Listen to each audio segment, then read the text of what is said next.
Monsieur le Président, après le risque encouru à 2 reprises ces dernières années de perdre le classement UNESCO alors que le golfe de Porto est le seul site de Corse à bénéficier de cette reconnaissance internationale, voilà que nous apprenions le 4 décembre dernier la perte du label européen des espaces protégés pour la réserve de Scandola. Une décision regrettable, hélas, comme dirait Ronsard 3 fois hélas, motivée par la surfréquentation du site, par la question du périmètre et par celle du parc marin.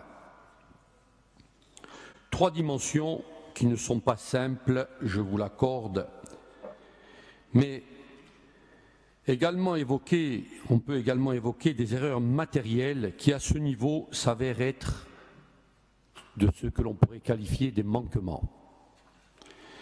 Pour la fréquentation du site, il y a eu des évolutions favorables à l'initiative des professionnels bateliers, il faut le dire, qui ont organisé leur rotation et visites sans dégrader les fonds marins puisqu'il n'y a pas de mouillage à l'ancre. C'est une avancée à souligner. Mais certes, il reste l'épineuse question de l'accès au site des plaisanciers privés dont la régulation peine à s'organiser et aujourd'hui, je crois que nous n'avons pas avancé. Le périmètre, nous en avions parlé en séance en juillet dernier. Quel niveau d'extension est exigé par la Convention de Berne et quelles en sont les raisons?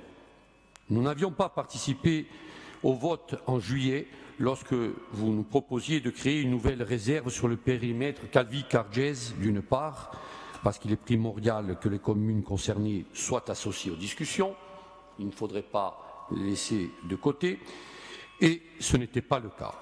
D'autre part, parce que justement, la réserve originelle de Scandle se trouve en difficulté. Pourquoi en superposer une nouvelle bien plus grande alors que l'on ne parvient pas à gérer l'existant? Peut-être que c'est la solution, me direz-vous.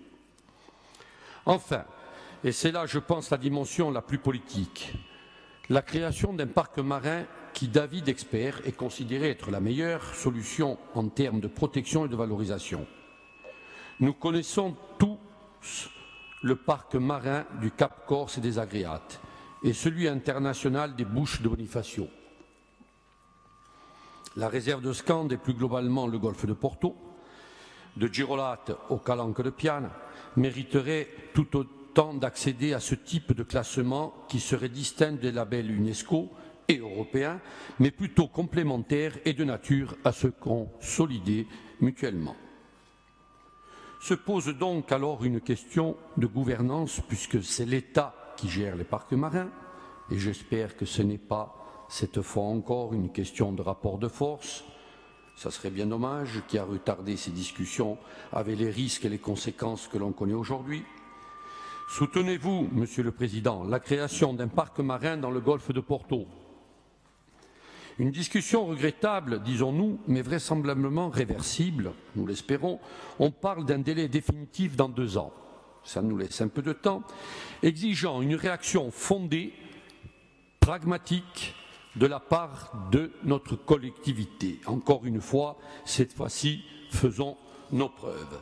Je vous en remercie d'avance pour vos réponses à notre série d'interrogations.